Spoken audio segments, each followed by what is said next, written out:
That was beautiful. I can think of no better way to jump back onto the podcast than by introducing ourselves with that noise. You're welcome. Woo! And that's Alex. I'm your close personal friend, Joseph Craven. This is You'll Never Talk Alone. Can you believe it? Can you believe we're back? I really can't. I really can't at all. Oh, man, it has been a little bit due to the holidays, due to overall just, busyness. Where before we were able to get back into the YNTA studios and record with each other again via Google Hangouts. And we've got, a lot to talk about. In particular, we've got this recent post-international break victory over Watford. And this, a little bit. By the time people are listening to this, we will probably be at halfway through the match against Paris Saint-Germain, the rematch, the second leg. So we won't necessarily have to discuss that too much. But we got these questions that we have to kind of talk through a little bit, and that's kind of what we're focusing on this particular episode. Of these questions of where do some of these players fit? And so it's an ongoing narrative for the season. And we're going to try to avoid talking about the name that normally pops up.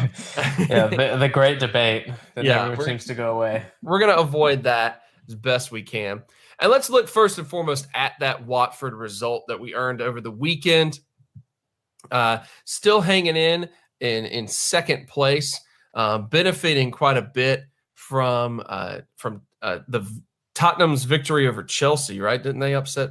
Yeah. They Chelsea unbeaten no more.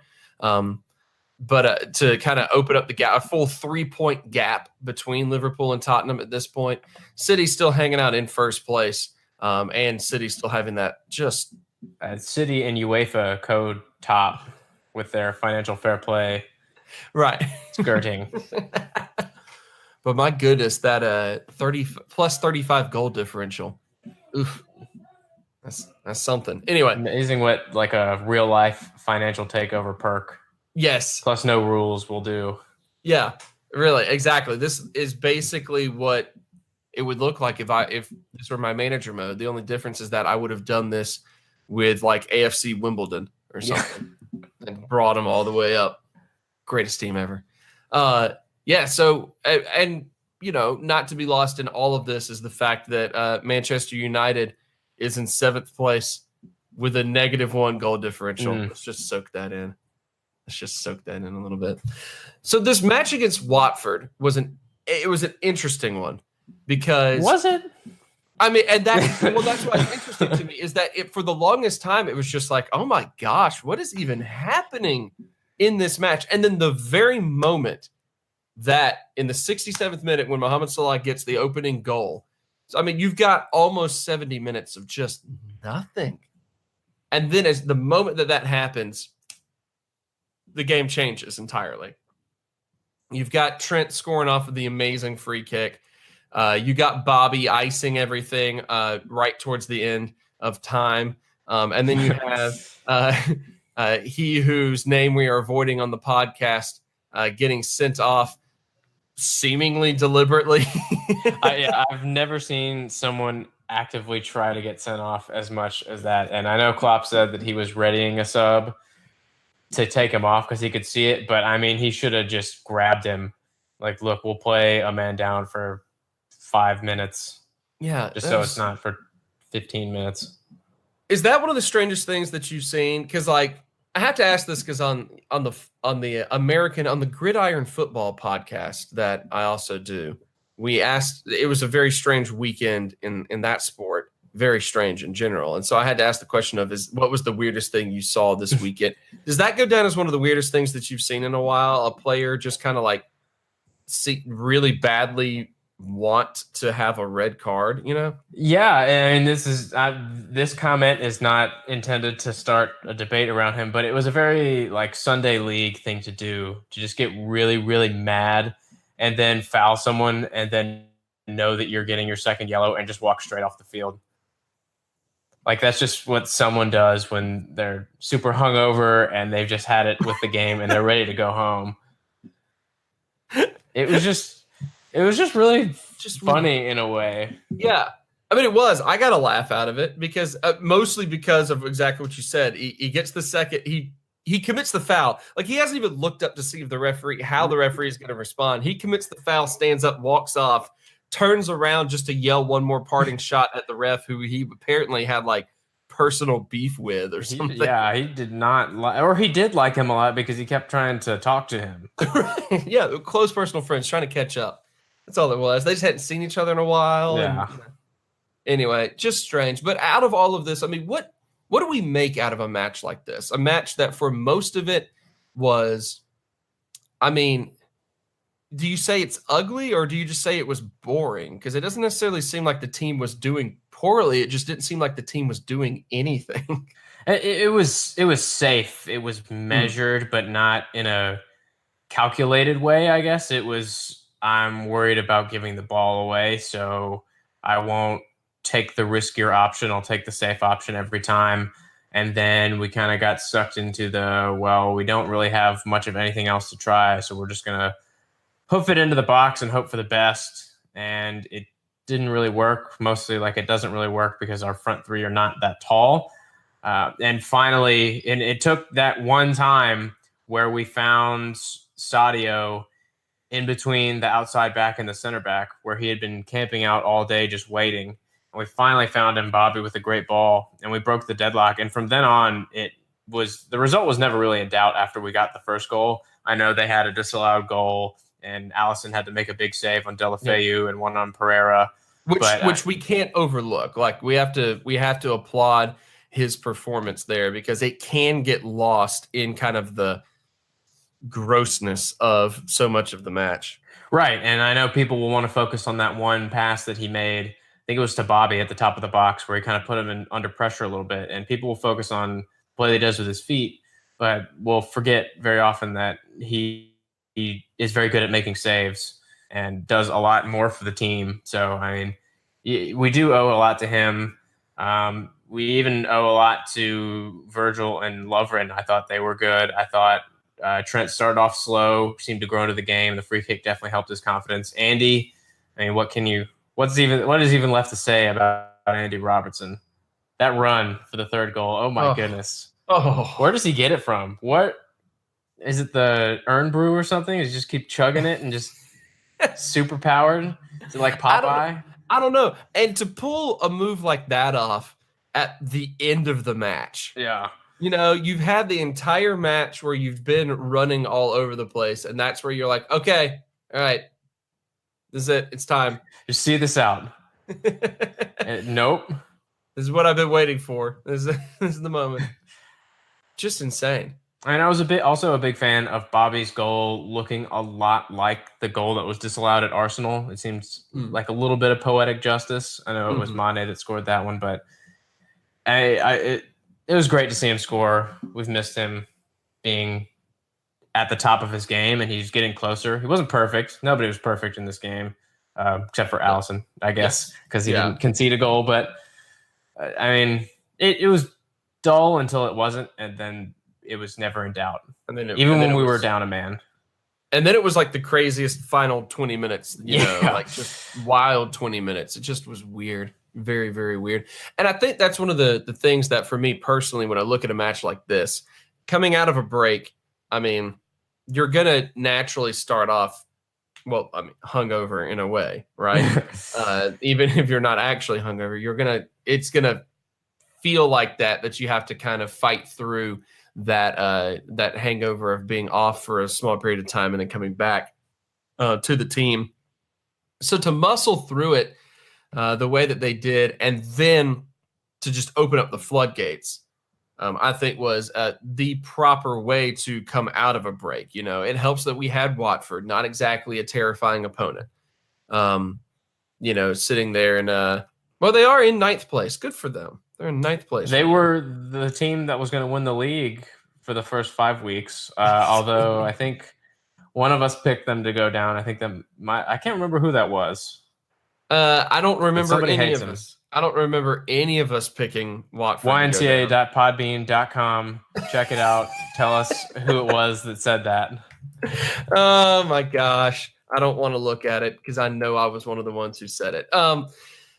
Yeah, and so to blow it open and kind of get back into the offensive rhythm there to end things, hopefully carry that momentum on to the next week is really great. I think that's what you want. You want to in a match that could very easily have been a 1-0 victory, and we would have gone, okay, yeah, that's good. We muscled through it. It was going to be a kind of a trap game, to borrow the terminology that tends to get thrown around a lot, and I think in basketball more than anything else.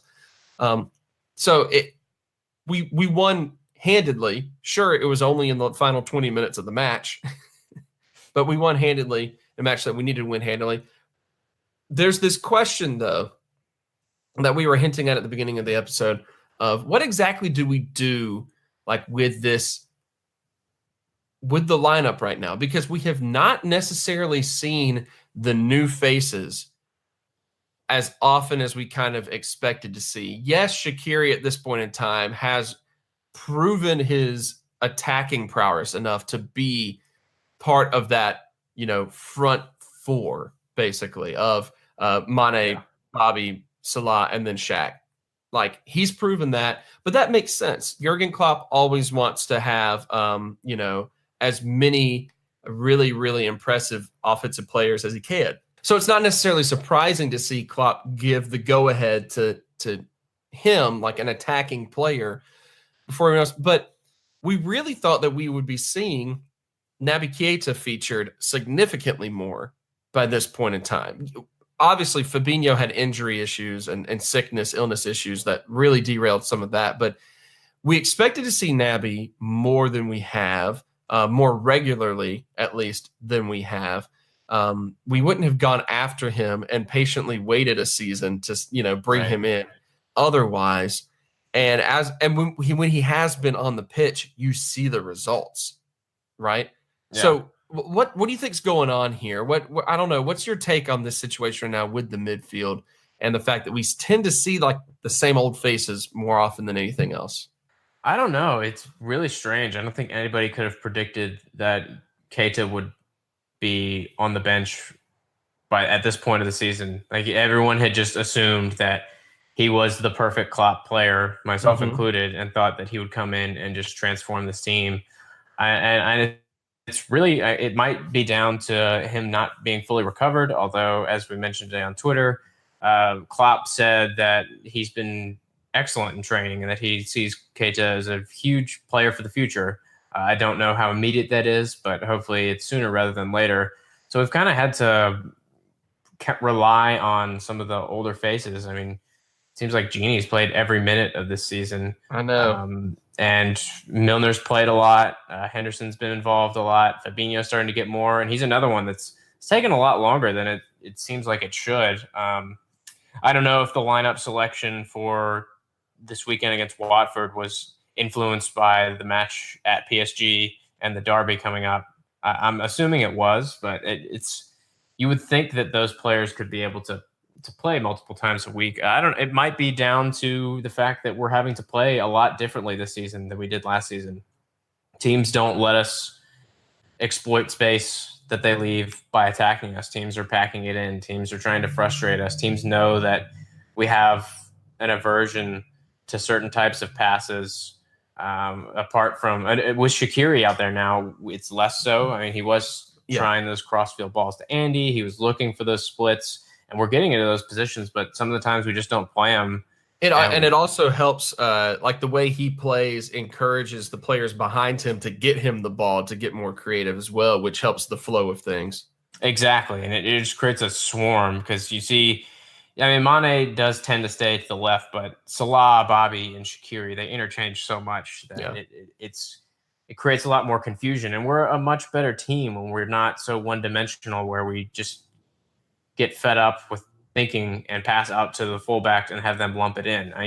The results are clear that when we don't just do that, we play a lot better and we win big. So you'd think that the way that they've played, they've shown that that's the kind of style that the two new boys would fit very well into. But It's a shame to not see them, and I hope we get to see them soon. I don't know if it's down to them not knowing English as well yet or still struggling to adapt. I mean, I think I've read stuff that Keita's a bit shy and a bit of a loner, and that might be not helping, rather, him settle in. I know he's made good friends with Sturridge, obviously, but it's so hard to tell, and it's very confusing, and I can't really put my finger on it, but we need them. You've seen performances. You've seen some people revert back to what we know of them. I love Genie, but looking at him play for Holland and looking at him play for us, it's like two different players, and I don't really get why. I don't see why we're so contained within ourselves.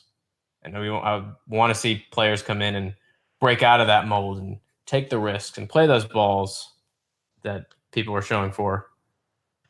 Yeah, and going back just a little bit to something you said, that has always confused me so much when so much of our offensive strategy is fullbacks lofting the ball inside. When at no point in time have we ever looked like a team that plays best that way, or even plays well that with Crouchy, maybe, but that was years ago. Yeah, exactly, and that's the thing. Yeah, that's what it comes out to. Like, at no point under Klopp, at no point even like the couple of seasons before that, at no point, like, what did we have years ago? What worked was obviously Luis Suarez. You go back that far, and he was just, a god among men when he was on the pitch. You could have done anything, and he would have finished it. And that, of course, Sturridge benefited from that as well. His ability to finish really shone through. You get out of that, and then where do we excel? It's through playmakers like Felipe Coutinho, the snake, cutting through the middle of things, right? What happens then when we get Bobby Firmino, who we think is going to be a more of an attacking mid? Well, we put him up top, and we let the play work through the middle more, and he really blossoms into like the perfect fit for this system, in that not even really a false nine, just kind of a modern nine. Yeah, a pretty nine. We'll just call it that. Yeah. At no point in time in any of this have we ever developed a team that seems like works best going to the outside and lofting it. I mean, we even got players like Sadio Mane and Mohamed Salah and now Shaqiri who excel at getting the ball on the outside and cutting in and creating that way. And all too often we get in this really lazy mentality of, well, let's just shoot it in from the fullbacks. It's all good. Yeah, and that's what it is. It's lazy. It's passing the responsibility. And I mean, even going back to Dortmund, Klopp's teams would cross, but it wouldn't be those hopeful balls. It would be those get down to the end line and cut it back. I mean, it's the Royce trademark goal, is to sneak in at the edge of the box and finish one of those crosses first time. That's, if we want to build attacks and we want to use the fullbacks as high as we are, that's the kind of attacking movement we want. And when teams are sitting back on us and no one is trying to open them up with any sort of creative passing, it gets sucked into, well, I don't want to try that. Here, you take it. You're outside. Hoof it in. See what happens. It's the equivalent of like pickup basketball game when everyone gets tired and just puts up like half court shots because it's easier to do, Or like running 4 verticals every play on Madden. Right. Exactly. Hey man, you run it enough times in a row, at some point the CPU bites. I'm just saying. But no, it's weird enough it's bad enough really to get lazy like that. And then it makes it even that much weirder when you know the personnel that we have. Yeah. You know how good Mane, Salah, Shaqiri are at creating on the outside and in the middle. You know how good Firmino is directly in the middle, either all the way up as the striker or a little bit back as more of a player. You know this. And then to go back to what sparked all of this, you know how well Naby Keita has been and is, and where his talent fits to be a midfield creator, just a dynamo. It just seems like one of those situations where I don't know. I scratched my head just now because there was an itch, but it really is a head scratcher. Yeah. Of why do we do this? Why are we set in our ways? Maybe with our formation, why are we set with this? Fullback centric, whatever it may be. Like we know we can trust Jurgen Klopp, but he still seems to be a confusing man. Well, I mean, he's also been frustrated a lot on the sideline, and I think he is not very pleased with how the play is unfolding sometimes. I mean, when his teams are at their best, they're exploiting space, yes, but they're taking risks with some of their pass, not like hitting it and hoping for the best, but they're playing some balls that you got to be pretty good to complete. And we've seen that we have the ability to do that. We just need to do that more, because when teams don't come at you and you don't have this space in behind to exploit, like James Milner did so well last season in the Champions League, where he just fed the front three into all sorts of space that they had. You got to make your own. And we're either not, people on the ball are not seeing the spaces being opened up, and they're not creating it for themselves. And we need more of that, because we don't want, I mean, this is a good win, but we've got some big games coming up, and I mean, we're undefeated in the league. We can't forget that. Yeah. But I think it's more than fair to wonder whether or not the way it's been done is actually sustainable. And it doesn't look like it is. And there's a lot of questions to be asked, but they're good-ish questions. It's not like, why do we suck so bad? Like we've had to ask in the past. Yeah. It's like, why aren't these really good players able to play with these other really good players? Why have we not bought a new goalkeeper? Oh, we don't have to worry about that anymore. Why have we not got after a world-class center back? We don't have to worry about that. Wait a minute. Yeah. Yeah. You can't overlook the positives of it all, and you can't forget the fact that at the end of the day, this was a 3-0 victory. Yeah, I mean, we're grinding out these wins, but we're so used to not grinding. We're used to destroying in a good way. Yeah, which is, again, interesting because, I mean, at what point in the Premier League itself this season, like when was the last time we really did destroy? Like we got used to that. Yes, I guess you go back to Cardiff at the end of October. I guess that was the last match that we destroyed an opponent, but that's also Cardiff City, Right. And you should be winning.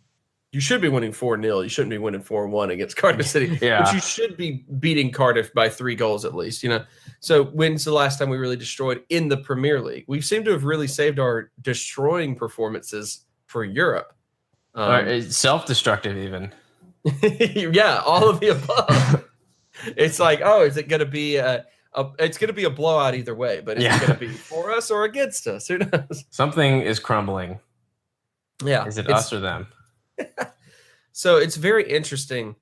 And if there's anything to critique at this point in a Premier League season where we have yet to actually lose a match, if there is anything to critique, it's lack of consistency. Yeah. In terms of knowing full well what we can do, especially attacking, and not being able to, live up to that, to be complacent with that a little bit. Just look at Gini Wijnaldum. How many times have we had a comment on the podcast where we've gone, hey, wow, Gini Wijnaldum, this is why we brought him in. He did this. And then the very next week, he disappears. He's kind of the example right now of, once again, that lack of consistency. And it's in the midfield. It's very strange. Well, he's been consistently like 6, 7 out of 10 for us. I mean, he started the season really well, and he's kind of been the jack of all trades, master of none so far in the past 2 months or so. Where there were some pass radars, I guess, circulating where his distribution in every direction was pretty even, but it's been safe. There's been some times where he's gone at people, and we've seen that benefit us, and we definitely want to see more of it. And you see him score for the Netherlands. He just do some more of that. Feel free to do that. It just seems, maybe I'm wrong. It just seems weird for Klopp to be like, yeah, let's just play this safe. That does not seem like his style. And that's a question. Let me ask you this, because it's not like this is the first time we've seen a jack of all trades, master of none under Klopp, and especially in the midfield. I mean, look at someone like Emre Can playing out of position a lot. Look at someone like James Milner and his season at left back. And then, I mean, well, look at, he who should not be named on the podcast. Actually, I will go ahead and say, because this is not in a negative way, but I mean, look at how often we've asked Jordan Henderson to play roles that are obviously not his strength, but like we want to rely on him there. Do you think Klopp sometimes presses that issue a little too much of maybe pressing versatility on players that should not have that pressed on them? It's tough to say. There's obviously reasons why he trusts those players in those positions. It might be more on them to believe in themselves a little bit more, or it might be that they're uncomfortable, or they really don't understand where they fit in those roles. So it's probably a little bit of both. And it might just really this season, I think we're having to play so differently that I think it's really taking a lot of players a lot of time to get used to. But it's a very interesting question, and I wish I had a definitive answer, but I think it's just a little bit of both, that maybe Klopp's expecting too much of some of these players who may be limited in some regards to how they can play certain roles, but also the players kind of getting in their own heads a little bit. And on the other side of that, I guess we have to take into consideration, I mean, how many impactful players are up there in terms of, like, the big three of Salah, Mane, and Firmino. You've got them. How many times do we look at that and say, okay, well, we know different personnel. We could go and buy different personnel that would complement them better, but we're trying to stay loyal to the guys that have really been the foundation we've built the team around. And like, how much of that comes into effect of not wanting to disrespect what Henderson and Gini Wijnaldum and all that, what the foundation that they've laid before this run right now, which I think is an important thing. Like, you don't want to just say, okay, well, thanks for your service, see you later, right, to players like that. And Klopp does not seem like that type of person at all, who would do something like that. So that has to be factored in as well, probably. Yeah, and then you look at it on the other side. Then you look at Fab and Nav being brought in the positions they play, and you think, right, okay, those were clear upgrades for some players that we have, but for one reason or the other, it's just not working yet. To add more confusion to all of this madness. Yeah, exactly. And then the question of, okay, well, Jurgen Klopp doesn't go after players willy-nilly. Right.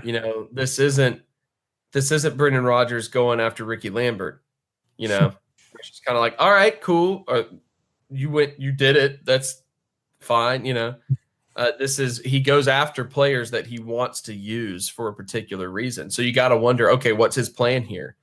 And it's not surprising. It's not shocking if a Jurgen Klopp signing takes a year to fit into what he's planning. But, this is a season where we have high expectations. Yeah. This is no longer just make the top four. We're in second place, and we're just sitting back and waiting for City to slip up, It's that sort of season for us. So you kind of you expect things to happen a little bit faster now than maybe getting Roberto Firmino and having him play out of position for a season until that is his position, that sort of thing. Right.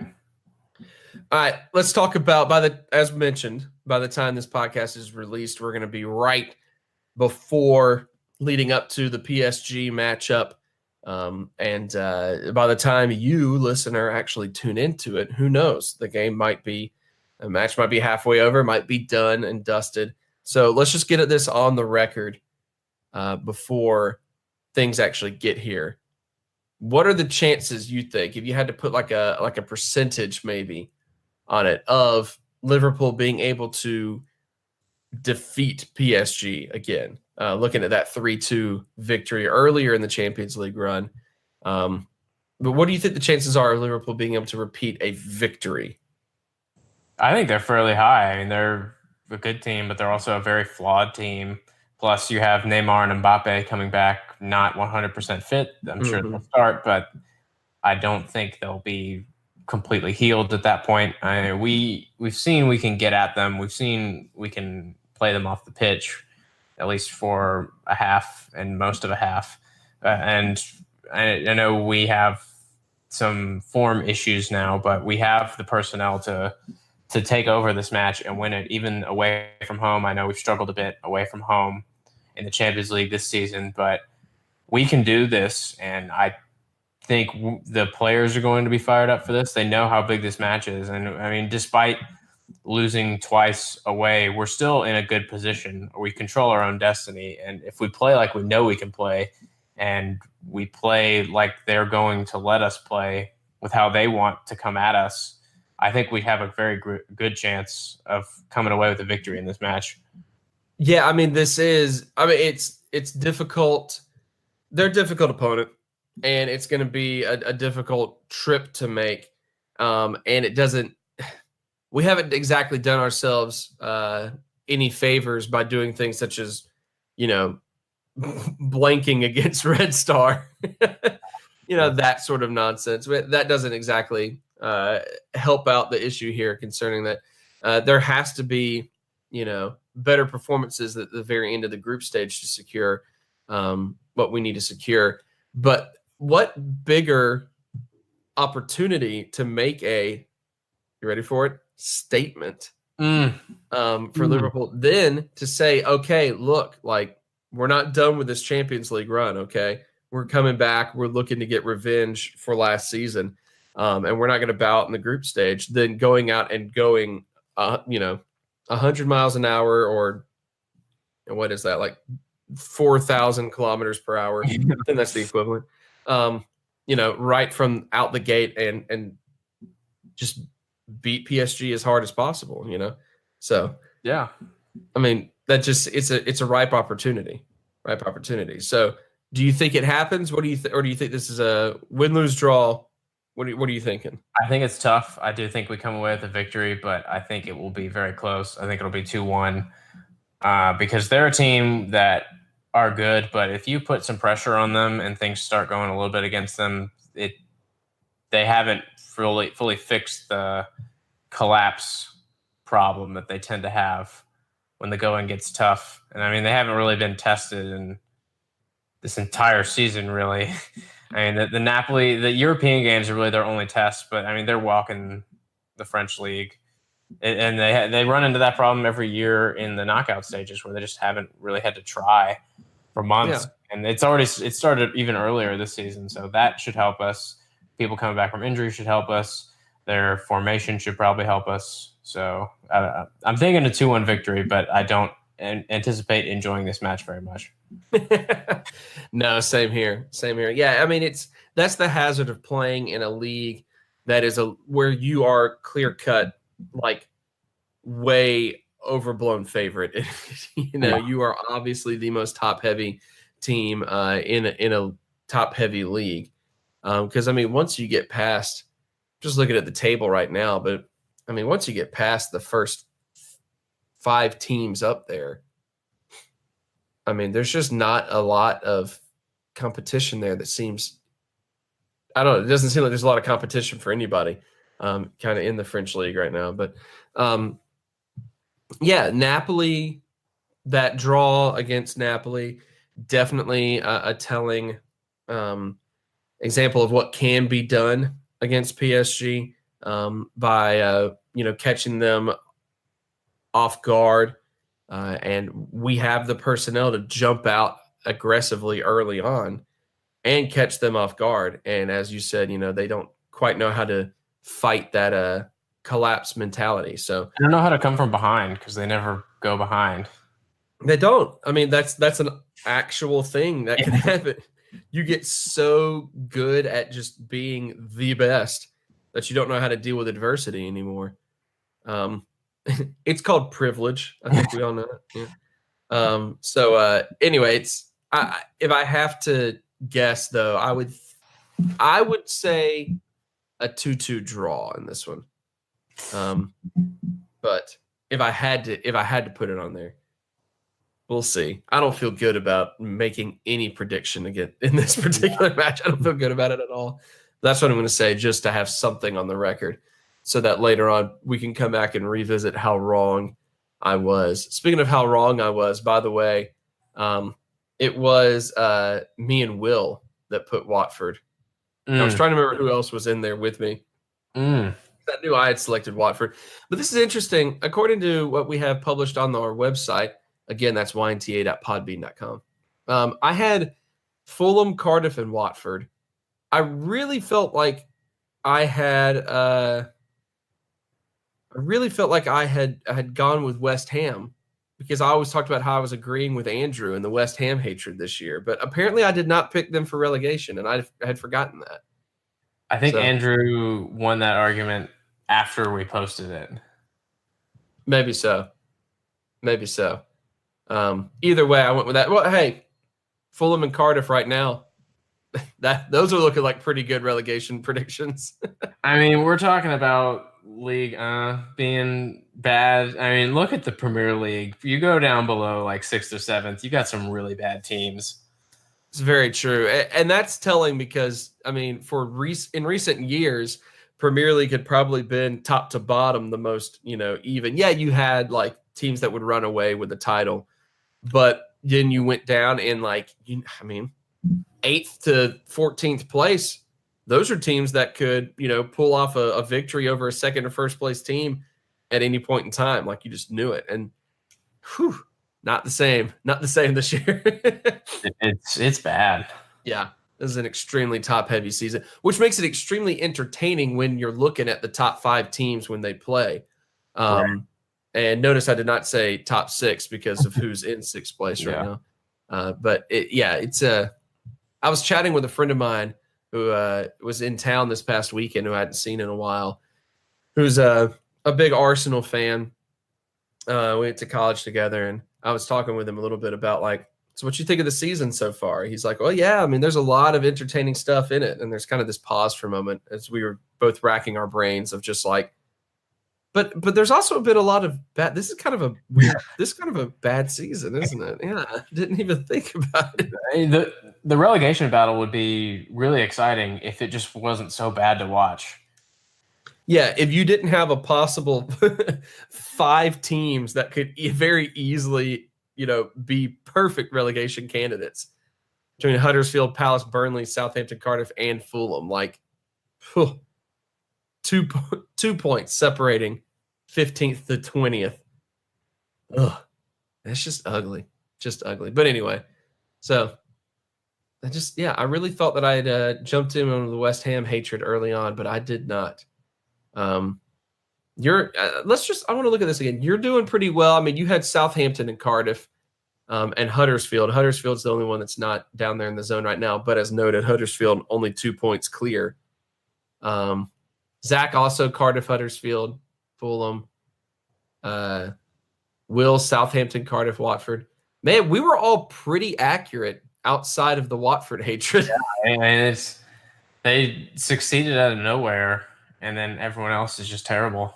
Yep. And then that being said, you look at them. I mean, we're still talking about a team that has a absolutely even goal differential and only 20 points on the year. There's still plenty of time for Watford to collapse and run into trouble as well. But I think at this point, I mean, even just having 20 points on the table makes you feel pretty safe compared to the Huddersfield, Palace, Burnley, Southampton, Cardiff, and Fulham. Yeah. That's all it takes. Oh, goodness. All right. Can we relegate 10 teams this season? Is it possible? Just send down. I mean, the very least 5. Like that bottom 5. Let's just go ahead and cut them We're out. gonna do without those. Yeah, I mean, seriously, but Southampton, come on, that is bad.